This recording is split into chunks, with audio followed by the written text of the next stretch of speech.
Captain Jake Morrison stared at the massive alien ships filling his view screen.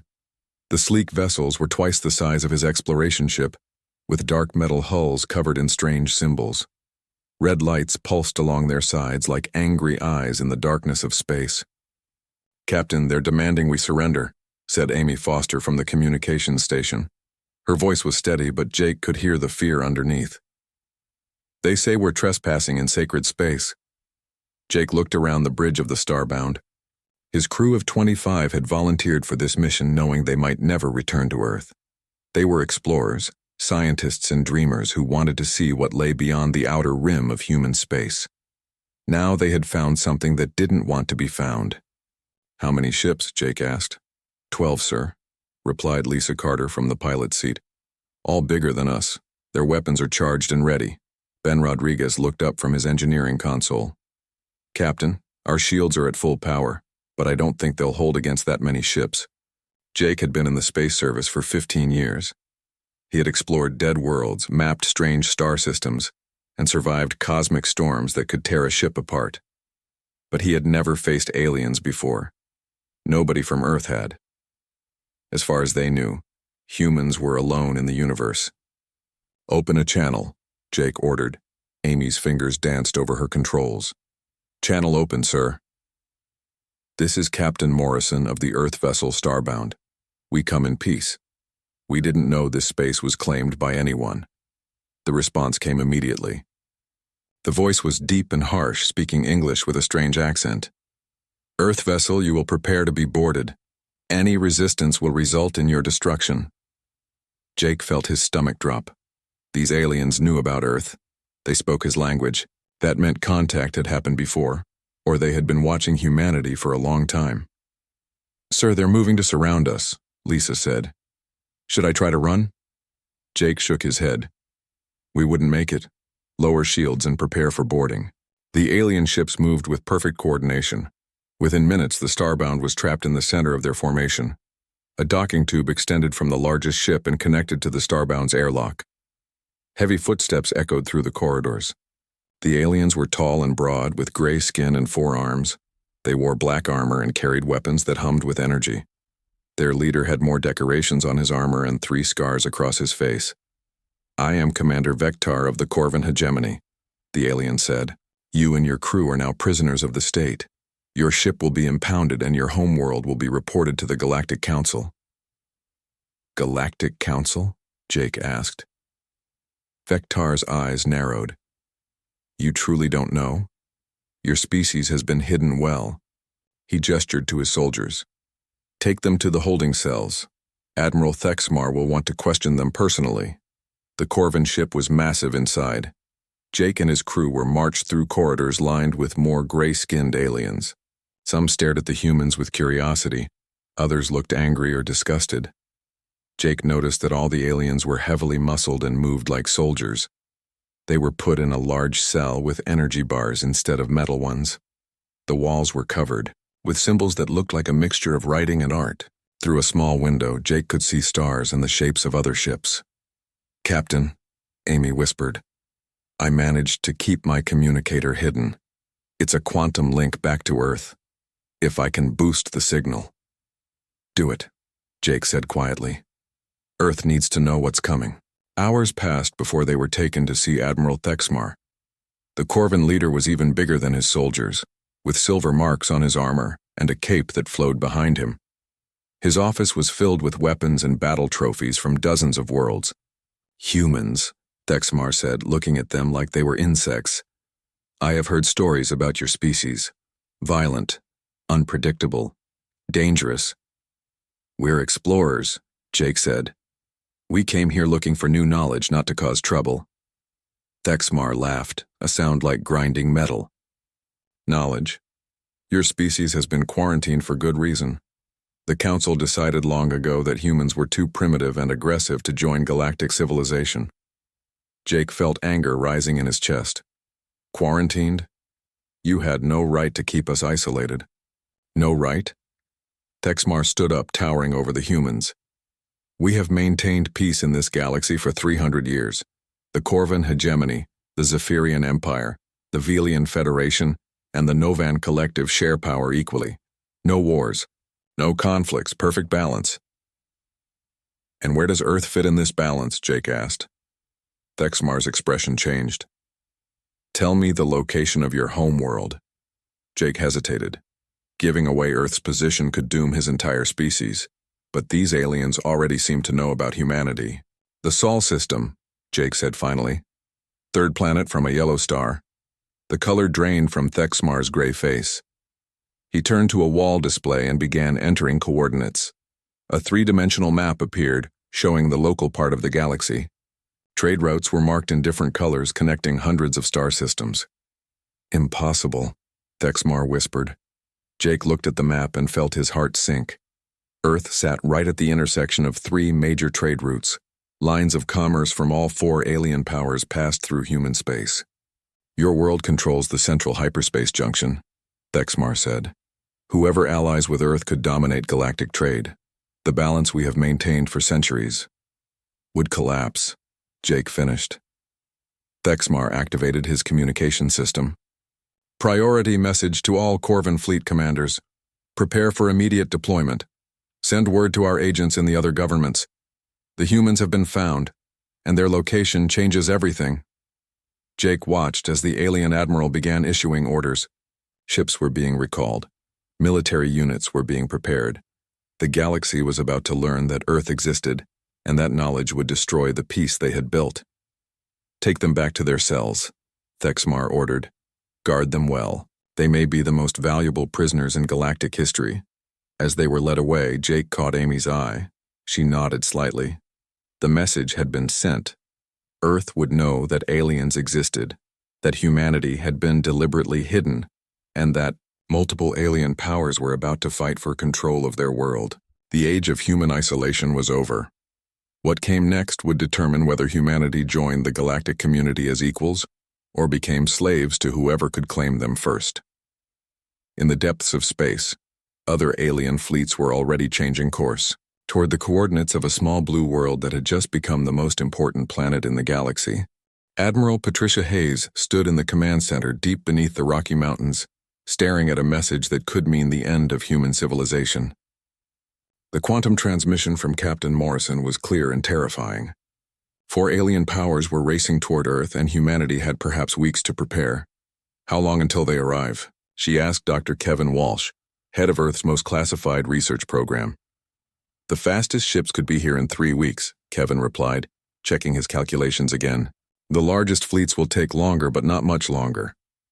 Patricia had spent 30 years in Earth's Space Defense Force, but she had always planned for threats from asteroids or solar storms. Alien invasion was something from old movies, not military briefings. What do we have to fight them with? She asked. Kevin's eyes lit up despite the danger. We have something they don't expect. Project Leviathan has been building the most advanced warship in human history. The UES Retribution is ready for testing. 1 ship against entire alien fleets. 1 ship they won't see coming, Kevin said. We've been developing technology based on theories they probably haven't discovered yet. Zero-point energy, dimensional phasing, controlled antimatter reactions. The Retribution doesn't just outgun conventional warships. It operates on completely different principles. Patricia followed Kevin through secure corridors to the hidden shipyard. The Retribution was enormous, over 1 kilometer long and bristling with weapons that looked nothing like Earth's earlier designs. The hull seemed to shift and change as she watched, like it was partially transparent. Adaptive armor, Kevin explained. It can phase between dimensions to avoid incoming fire. The weapons use antimatter containment fields to create directed energy streams. Nothing in our database of alien technology can stop antimatter. Commander Sarah Bennett approached them. She was young for such an important command, but she had trained on prototype systems for 5 years. Her crew had been selected from Earth's best pilots, engineers, and tactical specialists. Commander, how soon can you launch? Patricia asked. We've been running simulations for months, Sarah replied. My crew knows every system on this ship. We can launch within hours. Your mission is simple, Patricia said. Buy us time. Hit the alien fleets before they can coordinate their attack on Earth. Make them think twice about treating us as helpless primitives. Sarah nodded. Understood, Admiral. What about rules of engagement? Patricia looked at the Retribution, humanity's best hope for survival. There are no rules anymore, Commander. Do whatever it takes to protect Earth. While the Retribution prepared for launch, similar preparations were happening throughout the galaxy. On the crystal spires of the Zephyrian homeworld, Emperor Zalthek reviewed reports from his intelligence services. The humans have remained hidden for this long, he asked his advisors. The Council ordered their quarantine 3 centuries ago, replied his chief scientist. Their location was classified at the highest levels. Only the sector commanders knew the exact coordinates. Zalthek studied a holographic display showing Earth's position. They control the central trade junction. Whoever claims that system will dominate commerce for the next 1,000 years. The Corvins have already dispatched their fastest attack squadrons, his military advisor reported. The Velians are assembling a trade fleet with diplomatic envoys. The Novans are sending their mystical seeker vessels. Then we must move faster, Zalthek decided. Launch the 7th Scout Fleet immediately. Advanced ships only. We will reach Earth first and negotiate from a position of strength. On the trade world of Velkara, Minister Yelsara was making similar calculations. The Valian Federation had built its power on commerce and negotiation rather than military might, but they understood the value of the Earth system better than anyone. How many credits flow through those trade routes annually? She asked her economic advisors. Nearly 40% of all galactic commerce, came the reply. Whoever controls that junction could tax interstellar trade and become the wealthiest power in the galaxy. Prepare our largest diplomatic convoy, Yelsara ordered. Load it with trade goods and cultural gifts. We will win the humans through negotiation, not conquest. Far away on the spiritual world of Novahan, spiritual guide more than meditated on the cosmic balance. The discovery of humanity had sent ripples through the mystical networks that connected all Novan minds. The humans are touched by chaos, he told his followers. Their aggressive nature combined with advanced technology threatens the harmony we have built. Should we join the others in claiming their world? Asked one of his disciples. No, more than said after long consideration. We must contain them, seal their system permanently, let them develop in isolation until they learn wisdom. Back on Earth, Dr. Walsh monitored the signals intelligence teams as they tracked the approaching alien fleets. Each power was taking a different approach, but all were moving toward the same destination. The Corvins are coming in fast and heavy, reported his intelligence chief. 16 warships built for assault. They plan to demand surrender and occupy our system. The Zephyrians are sending their most advanced scouts, added another analyst. Light ships but cutting-edge technology. They want to arrive first and claim us through superior positioning. The Velians have assembled a massive trade convoy, said a third. They're bringing gifts and negotiators. They plan to buy us in the Novans? Walsh asked. Strangest of all, sir. Their ships don't follow normal physics. They seem to travel through some kind of mystical dimension. Our sensors can barely track them. Walsh shook his head. 4 different approaches, 4 different philosophies. But they all end the same way for us, losing our independence. The Retribution launched at midnight, slipping out of Earth's atmosphere on silent engines. Sarah Bennett stood on the bridge, watching Earth shrink behind them. Her crew was the best humanity had to offer. Matt Collins on tactical systems, Diana Torres manning the weapons, Ryan Mitchell running engineering, and Julie Brooks handling navigation. Course laid in for the outer system, Julie reported. We'll intercept the first alien fleet near Jupiter. Which fleet are we targeting? Matt asked. Sarah checked her orders one more time. The Corvins. They're the most straightforward threat. Military vessels with military intentions. If we can bloody their nose, it might make the others reconsider their approach. What if they don't retreat? Diana asked. Then we keep hitting them until they do, Sarah replied. Ryan, status on our experimental systems. 0-point cores are stable, Ryan reported. Antimatter containment is solid. Adaptive armor is ready to phase on your command. Sarah looked at her crew. They were about to test humanity's most advanced technology against alien warships that had ruled the galaxy for centuries. The odds were terrible, but they had advantages the aliens didn't know about. Take us to silent running, she ordered. Let's see how good their sensors really are. The Retribution vanished from conventional detection, becoming a ghost in the darkness between worlds. Somewhere ahead, alien fleets were converging on Earth, confident in their superiority. They were about to learn that humanity had not been idle during their long isolation. Earth's children were coming to meet them, and they brought gifts of fire and fury that would shake the foundations of galactic civilization. The hunt had begun, but the aliens were about to discover they were not the only predators in this game. The Corvin fleet moved through space like a pack of metal predators. Admiral Keithvor stood on the bridge of his flagship, watching the yellow star grow larger on his screens. Sol was an ordinary star in an ordinary system, but the planet that orbited it had become the most important world in the galaxy.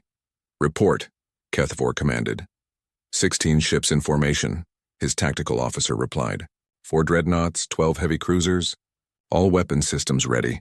No enemy contacts detected. Keithvor smiled, showing sharp teeth. The Corvins had built their reputation on overwhelming force. When they demanded surrender, entire worlds complied rather than face their firepower. Primitive humans would be no different. "Begin broadcasting surrender demands as soon as we reach the outer planets," he ordered. "Standard occupation protocol. Any resistance will be met with orbital bombardment." 3 million kilometers away, the UES Retribution drifted in Jupiter's shadow like a sleeping giant. Commander Sarah Bennett watched the alien fleet approach on her stealth sensors. The Corvin ships were massive and heavily armed, but they moved in predictable military formations. "They're not even scanning for threats," Matt Collins reported from Tactical. "Complete confidence in their superiority." "Good," Sarah said. "That confidence is about to cost them." "Diana, are the antimatter cannons ready?" "Charged and locked on target," Diana Torres replied. "I've never fired these weapons in combat before. The simulations predict complete shield penetration." "Ryan, how are our power levels?" Sarah asked. 0-point cores running at 70%, Ryan Mitchell answered. "I can push them higher if needed, but we'll be running hot." Sarah studied the tactical display. The Corvin fleet was passing Jupiter, moving in a straight line toward Earth. They had no idea that a human warship was watching them from the darkness. "Julie, plot an intercept course," she ordered. "Bring us up behind their flagship. We'll hit them where they don't expect it." The Retribution began to move, its adaptive armor keeping it invisible to Corvin sensors. The ship was a marvel of human engineering, combining theoretical physics with practical weapons design. Its antimatter cannons could punch through any known shield technology. Its dimensional phasing armor could avoid most incoming fire, but none of it had been tested against real enemies. On the Corvin flagship, Admiral Keithvor received the first signals from Earth's outer monitoring stations. The transmissions were primitive but showed a basic understanding of physics and engineering. "Typical developing species," he told his officers. "Radio communications, chemical rockets, basic nuclear technology. They might resist for a few hours before realizing how outmatched they are." "Sir, should we try to communicate with them first?" asked his communications officer. "Why waste time?" Keithvor replied. "The other powers are racing here as well. We claim the system by right of conquest, not negotiation." Behind them, the Retribution completed its approach. Sarah looked at her crew one final time. They were about to start a fight that could determine the fate of human civilization. "All stations, prepare for combat," she announced. "Remember, we're not just fighting for Earth, we're showing the galaxy that humanity isn't helpless." "Contact in 30 seconds, Julie reported. "Weapons hot," Diana confirmed. "Armor ready to phase," Matt added. "Decloak and fire," Sarah ordered. The Retribution appeared behind the Corvin fleet like a nightmare emerging from the void. Its antimatter cannons fired instantly, sending streams of pure destruction toward 3 Corvin cruisers. The alien shields flared and failed in seconds. Metal and atmosphere vented into space as the cruisers broke apart. "What was that?" Keithvor shouted as alarm screamed through his ship. "Unknown vessel, sir," his tactical officer replied in shock. "It just appeared on sensors. 3 ships destroyed. The weapon signatures are unlike anything in our database." "All ships concentrate fire on that vessel," Keithvor commanded. "Destroy it immediately." The Corvin fleet turned with practiced precision, their massive guns swiveling toward the human ship. Energy beams and missile volleys filled space, enough firepower to vaporize a small moon. "Incoming fire," Matt announced. "Activating adaptive armor." The Retribution's hull began to shimmer and phase. Most of the Corvin weapons passed harmlessly through the ship as its armor shifted between dimensions. The few hits that connected were absorbed by energy shields. "Impossible," Keithvor breathed. "No ship can phase shift that completely." Sarah smiled grimly. "Diana, target their dreadnoughts. Let's see how tough they really are." The antimatter cannons fired again, focusing on the largest Corvan warship. The directed antimatter stream cut through the dreadnought's shields like they didn't exist. The massive ship's hull buckled and tore as fundamental forces ripped it apart at the molecular level. "Ryan, can you give me more power?" Sarah asked. "Pushing the cores to 90%, Ryan replied. "We're generating more energy than some small stars." The Retribution began moving through the Corvan formation like a dancer, its superior speed and maneuverability, allowing it to avoid most incoming fire. Each time it fired, another alien ship died or was crippled. "Sir, we've lost half our fleet," the tactical officer reported to Kethvor. "Our weapons are ineffective against their armor, and their guns are cutting through our shields like paper." Kethvor watched another cruiser explode in brilliant fire. The unknown ship was small compared to his remaining vessels, but it fought like nothing he had ever seen. Corvan doctrine was based on overwhelming firepower and heavy armor. This enemy used speed, stealth, and weapons that ignored conventional defenses. "Fall back to minimum engagement range," he ordered. "Send an emergency message to the Galactic Council. Priority Alpha." "What should the message say, sir?" Kethvor looked at the tactical display showing his decimated fleet. "Tell them that Earth is defended by vessels of unknown capability. Tell them our forces are insufficient for conquest. Request immediate support from all allied powers." The message flashed out through hyperspace, reaching the other alien fleets racing toward Earth. On Zephyrian, Velian, and Novan ships, commanders read the report with growing alarm. The Corvans were the galaxy's premier military power. If they couldn't handle primitive humans, what did that mean for everyone else? Sarah watched the surviving Corvan ships retreat toward the edge of the solar system. Half their fleet was destroyed or disabled, drifting hulks that would serve as monuments to human determination. "Should we pursue?" Matt asked. "No," Sarah decided. "Let them run. Let them tell the galaxy what happened here." "Ma'am, I'm picking up long-range transmissions," Amy reported. "The other alien fleets are accelerating toward Earth. They know about the battle." Sarah nodded. The easy part was over. She had proven that human technology could defeat alien warships, but now the real test would begin. 3 more fleets were coming, and they would be ready for a fight. "Set course for Earth," she ordered. "We need to rearm and prepare for the next wave." As the Retribution began its journey home, Sarah looked at the wreckage floating in space. Human ships had drawn first blood in what could become a galactic war. The aliens had expected to find a helpless primitive world.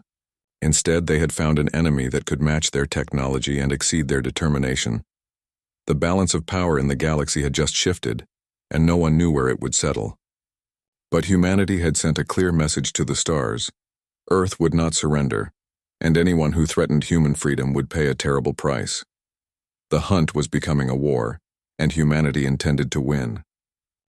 The emergency session of the Galactic Council convened on Centauri Prime, the neutral world that had hosted diplomatic meetings for 3 centuries.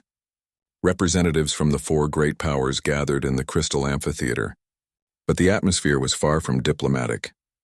Emperor Zalthek of the Zephyrian Empire stood at his podium, his silver robes glinting under the chamber's lights. "The Corvan defeat changes everything," he declared. "Humanity possesses technology that threatens the stability of our entire civilization." Trade Minister Yelsara of the Velian Federation shook her head. "The Corvans attacked without attempting negotiation. Perhaps the humans simply defended themselves against unprovoked aggression." Defended themselves? Admiral Kethvor limped to the Corvan podium, his arm in a medical brace from his ship's battle damage. "They destroyed half my fleet with weapons we've never seen before.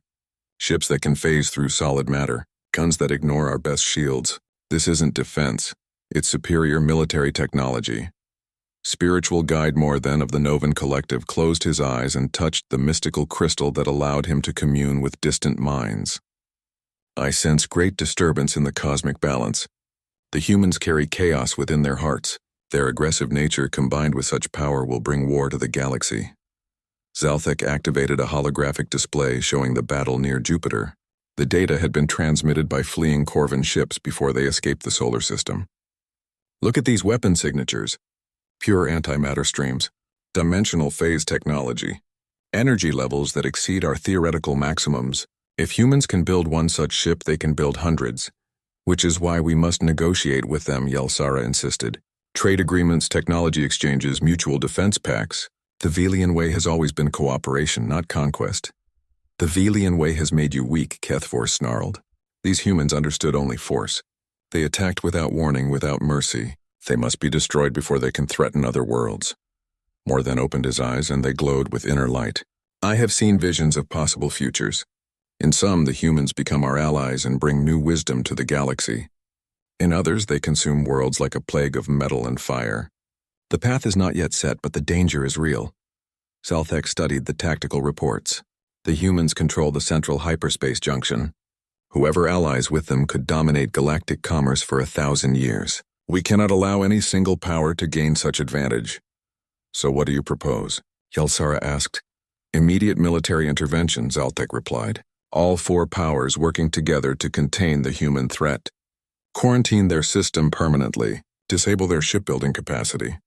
And if they resist, Moore then asked, then we do what we must to preserve galactic peace, Zalthek said grimly. But Yelsara was already shaking her head.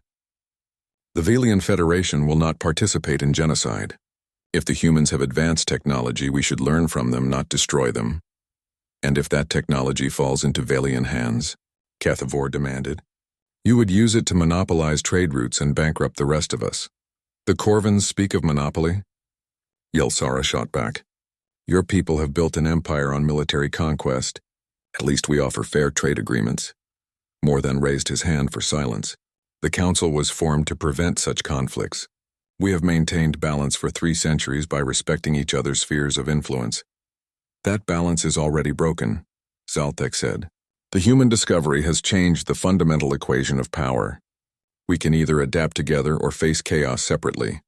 The debate continued for hours, but no agreement could be reached. Each power saw the human situation through the lens of their own interests and fears. The Zephyrians wanted to prevent anyone from gaining advantage. The Corvins wanted revenge. The Velians wanted profit. The Novans wanted cosmic harmony. Finally, Trade Minister Yelsara stood up. If the Council cannot reach consensus, then the Velian Federation will pursue its own policies regarding the humans. We will attempt peaceful contact and negotiation. And the Zephyrian Empire will take whatever actions are necessary to preserve galactic stability, Zalthek declared. The Corvin hegemony demands justice for our losses, Kethvor added. We will have satisfaction from the humans one way or another. Moore then sighed deeply. The Novan Collective will meditate on the proper path, but we will not allow cosmic chaos to spread unchecked. As the representatives left the chamber, 3 centuries of carefully maintained alliance crumbled into suspicion and rivalry. Each power began making secret plans for dealing with humanity, but now they also had to guard against each other. On Earth, Admiral Patricia Hayes watched the intelligence reports with growing concern. Deep space monitors had detected multiple alien fleets massing in nearby star systems, but instead of coordinating their efforts, the aliens were positioning to fight each other as much as humanity. They're forming into separate task forces, reported her intelligence chief. The Zephyrians are deploying their fastest assault ships. The Velians are assembling a massive trade convoy with heavy escorts. The Novans have some kind of mystical fleet that doesn't follow normal physics. And the Corvins are calling in reinforcements from across their empire. How many ships total? Patricia asked. Over 200 warships plus support vessels and transports. If they coordinate their attack, we can't stop them. Dr. Kevin Walsh looked up from his technical reports. The good news is that they're not coordinating. Our analysis of their communications shows increasing hostility between the factions. Can we use that? Patricia asked. Commander Bennett thinks so, Kevin replied. She's proposing something audacious. Instead of waiting for them to attack Earth, she wants to strike first at their staging areas. Patricia studied the tactical displays. That's incredibly dangerous. If her plan fails, we'll have provoked 4 galactic powers into total war against us. We may already be in that war, Kevin pointed out. At least this way, we choose the battlefield. The UES Retribution had been joined by 2 sister ships, the UES Defiance and the UES Vengeance. Earth shipyards were working around the clock to build more vessels, but time was running short. Commander Sarah Bennett stood in the strategy room with the other ship commanders. The plan is simple but risky, she explained. We hit each alien faction separately using modified weapon signatures to make it look like their rivals are responsible. You want to frame them for attacking each other? asked Captain John Carter of the Defiance. Exactly, Sarah replied. The Zephyrians get hit with weapons that look Corvan. The Velians get attacked by ships broadcasting Novan codes. The Novans get destroyed by weapons with Zephyrian energy patterns. Each faction will think their temporary allies have betrayed them. What if they figure out it's us? Asked Captain Linda Brooks of the Vengeance. Then we're no worse off than we are now, Sarah said. But if it works, we turn their combined force into a civil war. Admiral Hayes reviewed the plan one final time. It was dangerous, but humanity was facing extinction if the alien powers united against Earth. Better to take desperate action than wait for certain defeat. Approved, she said. Operation Chaos begins immediately. The 3 human ships departed Earth on separate courses, heading for different alien staging areas. Behind them, Earth's defenses prepared for the worst possible outcome. If the plan failed, the homeworld would face the combined might of 4 galactic empires, but if it succeeded, humanity might survive long enough to claim its place among the stars, not as subjects of alien powers, but as equals who had earned respect through courage and clever thinking. The galaxy was about to learn that humans were not just technologically advanced, but strategically dangerous as well. The first strike happened at dawn in the Kepler system. A Zephyrian supply convoy of 12 ships was traveling through what they thought was secure space when the UES Retribution appeared behind them. But this time Sarah Bennett's ship looked different. Human engineers had modified its hull to resemble Corvan design, and its weapons had been recalibrated to match Corvan energy signatures. Fire, Sarah commanded. The modified antimatter cannons tore through the Zephyrian ships, but the energy patterns registered as Corvan weapons to any sensors recording the battle. Within minutes, the convoy was destroyed, and the Retribution vanished back into hyperspace. The dying transmission from the convoy reached Emperor Zalthek within hours. Corvan ships attacking our supply lines, the message said. Repeat. Corvan vessels have opened fire without warning. Zalthek's silver eyes blazed with anger. The Corvans dare to strike at us while we negotiate. Send Admiral Vorthak to destroy their patrol group in the Nexus sector. Show them the price of treachery. 3 star systems away, the UES Defiance struck a Velian trade vessel. Captain John Carter's ship had been disguised to look like a Novan mystical vessel, complete with the strange crystalline projections that marked their spiritual technology. The attack was swift and devastating, leaving no survivors to report what really happened. Trade Minister Yelsera received the news with shock and outrage. The Novans have attacked our peaceful merchants? This is madness. They claim to seek cosmic harmony while murdering innocent traders. What are your orders, Minister? Asked her military advisor. Deploy the 7th Trade Fleet to Novan space, Yelsera commanded. If they want war, we will give them war. In the Outer Rim territories, the UES Vengeance completed the Triangle of Deception. Captain Linda Brooks commanded the attack on a Novan temple ship, using weapons modified to match Zephyrian energy patterns. The mystical vessel's shields were powerful against conventional weapons, but antimatter streams cut through them like paper. Spiritual guide, more than felt the deaths of his followers through the mystical network that connected all Novan minds. The pain was overwhelming, but worse was the realization that the attackers had used Zephyrian technology. The Empire has shown its true nature, he told his disciples. They speak of balance while murdering those who seek enlightenment. The cosmos calls for justice. Within days, the careful alliance between the 4 galactic powers had exploded into open warfare. Zephyrian ships attacked Corvan patrols in revenge for the supply convoy massacre. Velian trade fleets bombarded Novan spiritual centers. Corvan dreadnoughts retaliated against Zephyrian colonies. Each faction believed they were responding to unprovoked aggression from their former allies. The human ships moved through the chaos like ghosts, striking at command vessels and communication arrays to ensure the war continued. They targeted supply lines and isolated ships, always making sure their attacks appeared to come from one of the other alien factions. Sarah Bennett stood on the bridge of the Retribution, watching a battle between Zephyrian and Corvan fleets on her long-range sensors. The 2 forces were tearing each other apart, while human ships remained undetected in the darkness between star systems.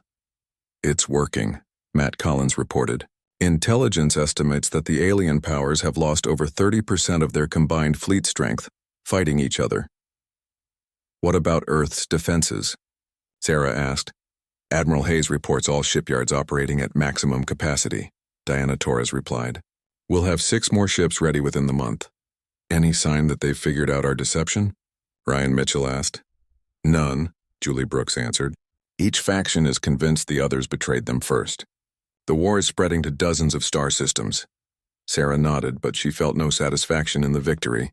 Hundreds of alien ships had been destroyed and thousands of lives lost because of human manipulation. It was necessary for Earth's survival, but that didn't make it easy to watch. On Centauri Prime, the Galactic Council met in emergency session, but the chamber was nearly empty. Each power had recalled their representatives to deal with the expanding war.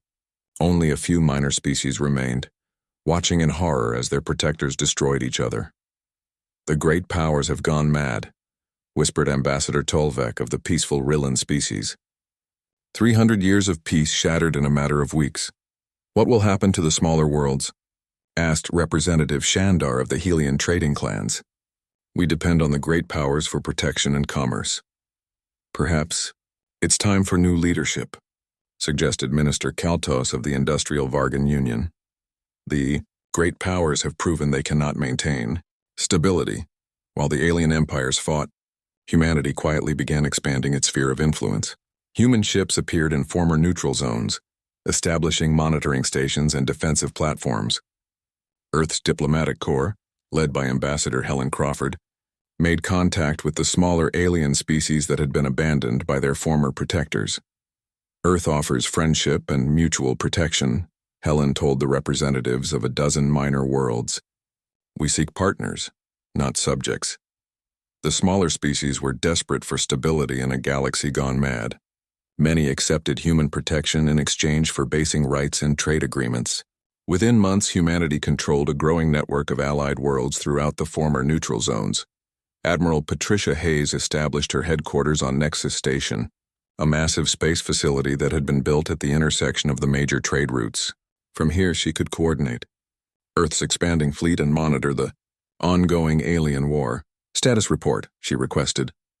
Zephyrian Empire has lost control of 3 frontier sectors, reported her intelligence chief. The Corvin hegemony is recalling ships from their outer territories to defend the home systems. The Valian Federation's trade networks are collapsing as their merchant fleets get caught in the crossfire. The Novan Collective has withdrawn into mystical isolation. And our fleet strength? 12 ships of the Retribution class with 8 more under construction, plus defensive platforms throughout our territory and alliance agreements with 47 minor species. Patricia looked at the strategic display showing the transformed galaxy. The 4 great powers that had ruled for centuries were tearing themselves apart, while humanity filled the vacuum they left behind. Any attempts at peace negotiations? She asked. Several, her diplomatic advisor replied. But each faction demands reparations from the others for imagined betrayals. They're too proud and angry to see that they're all being manipulated. 6 months after first contact, the balance of galactic power had completely reversed. The great alien empires were exhausted by constant warfare, their fleets scattered and their economies strained by military spending. Meanwhile, Earth controlled the central trade routes and commanded a growing coalition of allied worlds. Commander Sarah Bennett, now promoted to admiral, stood on the bridge of the Retribution as it patrolled humanity's new borders. Through the view screen, she could see the lights of New Geneva Station, one of dozens of human installations throughout this sector. Admiral, we're receiving a transmission from the Galactic Council, reported her communications officer. Sarah smiled. The Council, such as it remained, was finally ready to acknowledge reality. Put them through. The image of what remained of the Council appeared on her screen. Only a few alien representatives remained, looking tired and defeated. Admiral Bennett, said the current Council President, an elderly Rillan diplomat. The Council formally recognizes human sovereignty over the core systems and your alliance territories. Thank you, Sarah replied diplomatically. Earth is pleased to be acknowledged by the galactic community.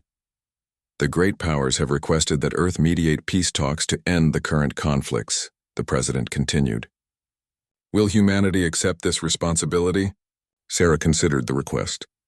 The 4 empires that had once dominated the galaxy were now begging humanity to save them from their own war. It was a remarkable reversal of fortune. Earth will consider hosting peace negotiations, she said finally. But any settlement must recognize the new reality. The age of four-power dominance is over.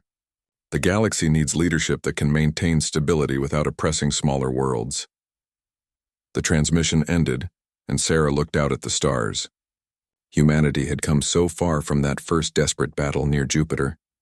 Through superior technology, strategic thinking, and sheer determination, they had not only survived first contact, but emerged as the galaxy's dominant power.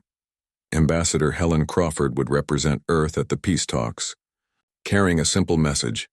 Humanity sought peace through strength, friendship through respect, and stability through justice. The old order had collapsed, but from its ashes, a new galactic civilization could be built. One where Earth's children would play a leading role among the stars. The galaxy had learned that sometimes the greatest threats and the greatest opportunities come not from the powers you know, but from the ones you choose to ignore. Humanity's long isolation was over, and their age of expansion had begun.